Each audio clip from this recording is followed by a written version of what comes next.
তা আমরা ৭১কে ভুলিনি তো। ৭১কে আমরা ভুলেছি না, আপনারা ভুলে গেছেন। দেখেন, যারা এসব কথা বলেন তারা যখন দেশ শাসন করেছেন, আমাদের কাছে অন্তত 13 থেকে 14 জন নেতার নাম দিতে পারবো। আপনারা তদানীন্তন মুক্তির যুদ্ধের সময় যারা অখণ্ড পাকিস্তানের পক্ষে ছিলেন, স্বাধীনতার বিরোধিতা করেছিলেন, সেই সমস্ত লোকদেরকে এই দেশের প্রেসিডেন্ট বানানো হয়েছে, প্রধানমন্ত্রী বানানো হয়েছে, মন্ত্রী বানানো হয়েছে, এমপি বানানো হয়েছে। যারা কথা বলছেন তাদের পরিবারের লোকেরাও স্বাধীনতার বিরোধিতা করেছে, এর প্রমাণ আছে। মন্ত্রী, এমপি, প্রেসিডেন্ট, রাষ্ট্রপতি দিয়ে 12-13 জন এমন লোক যারা ওই সময় তারা অখণ্ড পাকিস্তানের পক্ষে ছিলেন। এই কথাটা বলার সময় আপনার মনে থাকে না যে আপনি শুধু জামাত ইসলামকে আপনি গালি দেবেন, তা আপনি আয়নায় নিজের চেহারাটা দেখেন না যে আমি কে, আমার অরিজিন কি। জামাত ইসলামকে সাথে নিয়ে যখন আপনি আন্দোলন করেন সে কথাগুলো মনে থাকে না। 91 সালে জামাত ইসলামী স্বাধীনভাবে ইলেকশন করেছে, কোন দলের সাথে কোনো জোট করেনি। 18টা আসনে আমরা বিজয়ী হয়েছি। বিজয়ী হওয়ার পরে আমরা দেখলাম ভারতীয় আধিপত্যবাদ থেকে মুক্ত রাখার জন্য জাতীয়তাবাদী এবং ইসলামী শক্তির প্রতিনিধি হিসেবে আমরা বিএনপিকে, বেগম জিয়া অনুরোধ করলেন, আমাদের আমিরের কাছে তারা দরবার করলেন, আমরা সরকার গঠনে আমরা নিঃস্বার্থ সমর্থন দিলাম। না কোনো মন্ত্রী চাইলাম, না কোনো এমপি চাইলাম, না কোনো পদকর্মী চাইলাম, এক কাপ চাও আমরা খাইনি। দেশের স্বার্থে আমরা সেদিন রাষ্ট্র গঠনে সাহায্য করেছি। তার বিনিময়ে কি দিলেন? পরের বছরই আপনি গোলাম আজমকে গ্রেফতার করলেন, ক্যাম্পাসে ক্যাম্পাসে আমাদের ইসলামী ছাত্র শিবিরের ছেলেদেরকে শহীদ করতে লাগলেন। এই তো তার বিনিময়। আমরা তো তা কোনোদিন বলিনি। তারপরেও তো 2000 সালে এসে আমরা আওয়ামী ফ্যাসিবাদের বিরুদ্ধে সব দুঃখ, সব হত্যাকাণ্ড ভুলে তখনও আমরা আবার রাজনৈতিক জোট গঠন করেছি। অধ্যাপক গোলাম আজম, বেগম খালেদা জিয়া, শাইখুল হাদিস আল্লামা আজিজুল হক, হোসেন মোহাম্মদ এরশাদ, ঐতিহাসিক রাজনৈতিক প্রয়োজনে 4টি মহান ব্যক্তিত্ব, যার 3 জন দুনিয়া থেকে গেছেন, 1 জন বেঁচে আছে। সেই ইতিহাস সাক্ষী। আজকে যারা এই বক্তব্য দেন, সেই ইতিহাসের দিকে তাকিয়ে দেন কেন সেদিন জোট করেছিলেন। বক্তৃতার পরে যে মীমাংসিত সব বিষয়গুলো নতুন করে টানতে চান, বক্তৃতার সময় কথাগুলো মনে থাকে না। রফিকুল ইসলাম খান ভাই বলেছেন ৭১-এর স্বাধীনতার ইস্যুটা কিন্তু, যাকে বাংলাদেশের স্বাধীনতার স্থপতি আপনারা বলেন, সেই শেখ মুজিবুর রহমানের জীবদ্দশায় কিন্তু ৭১-এর বিষয়টা তিনি মীমাংসা করে গেছেন। ইট ওয়াজ ডিসাইডেড ম্যাটার। এটা একটা মীমাংসিত বিষয়। সিমলা চুক্তি, ত্রিদেশীয় চুক্তি, তখন ভারতের পররাষ্ট্রমন্ত্রী ছিলেন শরণ সিং, পাকিস্তানের পররাষ্ট্রমন্ত্রী ছিলেন আব্দুল আজিজ, বাংলাদেশের পররাষ্ট্রমন্ত্রী ছিলেন ডক্টর কামাল হোসেন। 3 জন পররাষ্ট্রমন্ত্রী চুক্তিতে আবদ্ধ হয়ে ফরগিভ এন্ড ফরগেট, দ্বিধাদ্বন্দ্ব ভুলে আমরা স্বাধীন হয়েছি, দেশে ভালো মিলেমিশে থাকবো, আমাদের আর কোনো পক্ষ বিপক্ষ থাকবে না। কোলাবরেটর অ্যাক্টকে বাতিল করে দিলেন, জেনারেল অ্যামনেস্টি ঘোষণা করলেন, 195 জন পাকিস্তানি যুদ্ধ অপরাধী সেনা অফিসারকে মুক্তি দিয়ে দিলেন, 73 ওয়ার ক্রাইম ট্রাইব্যুনাল অ্যাক্টের আইন করলেন। যারা সেনাবাহিনীর যোদ্ধা করেছে, যুদ্ধর সাথে যারা জড়িত, তারাই ছিল সেদিনকার যুদ্ধ অপরাধী।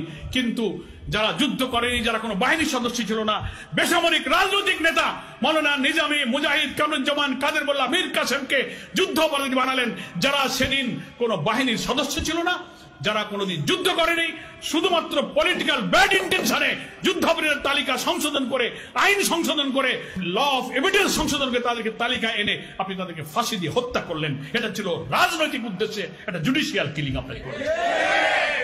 আমি এগুলো আজকে বলতাম না।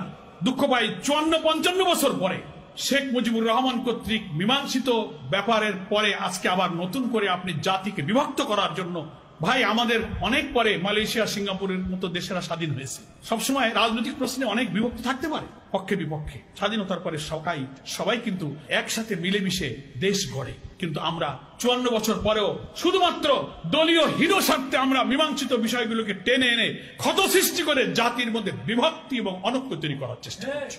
এই জাতিকে গড়া যাবে না। এই জন্য আমরা বলি, জুলাইয়ের গণ অভ্যুত্থানে যে জাতীয় ঐক্যের ইস্পাত কঠিন নমুনা আমরা দুনিয়াকে দেখিয়েছি, আসুন সেই জাতীয় ঐক্যের ভিত্তিতে আমরা এই দেশটা আর একবার গড়ার জন্য পরিশ্রম করি, প্রচেষ্টা চালাই। ফ্যাসিবাদ বিরোধী সংগ্রামের সকল রাজনৈতিক দলের কাছে আমার আকুল আবেদন থাকবে, আসুন নিজেদের এই বিভেদ বিতর্ক টানার দরকার নাই।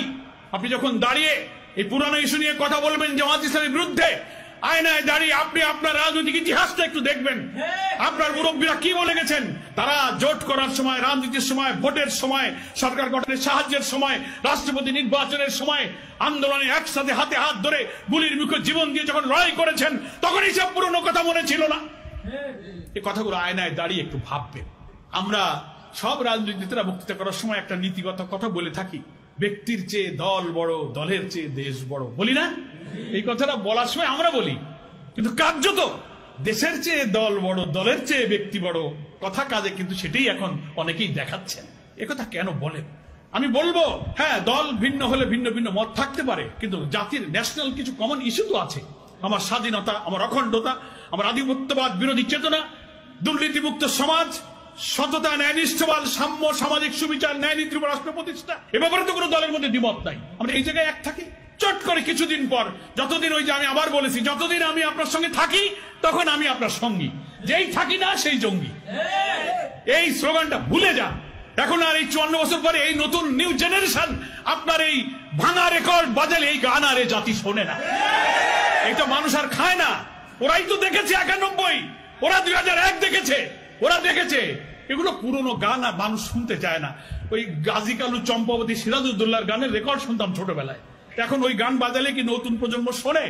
এখন নতুন গান বাজান, ওই পুরনো গান আর এই জাতি শুনতে চায় না। এ কথাগুলো বলতে আমার দুঃখ লাগছে। কোনো ইস্যু যেন উস্কে না দিই, এটা আমাদের খেয়াল রাখতে হবে। যিনি বক্তৃতা করবেন তিনি তার প্রিভিয়াসটা নিয়ে ভাববেন। আমি, আমার পরিবার, কাদের সাথে আমার বন্ধুত্ব, কাদের সাথে রাজনীতি করেছি, তখন কি ব্যাখ্যা দিয়েছি, এখন আবার আরেকটা কি ব্যাখ্যা দিই। এগুলো তো সব আওয়ামী চরিত্র। আওয়ামী লীগের লোকেরা এইসব ইস্যু টেনে এনে আলেম ওলামা, হাজার হাজার লোককে কারাগারে ঢুকিয়েছে। আলেম ওলামা, পীর, মাশায়েখ সমস্ত ব্যক্তিদেরকে ফাঁসি দিয়েছে, জঙ্গি বলেছে, মুক্তিযুদ্ধের ইস্যু টেনে এনেছে। যখনই ভারতীয় আধিপত্যবাদী আগ্রাসনের বিরুদ্ধে আমরা কথা বলি, বলে এরা জঙ্গিবাদ। সেজন্যই তো এই যে তুলসী গ্যাবার্ড, মার্কিন যুক্তরাষ্ট্রের যিনি ইন্টেলিজেন্সের চিফ, ইন্ডিয়া এসে কথা বললেন আর ভারতীয় গণমাধ্যম ফলো করলো। সংখ্যালঘুরা তাদের ভাষায় নিরাপদ নয়, একটা ট্রাম্প কার্ড চালায় দিয়ে দেশকে অস্থির করার চেষ্টা করে।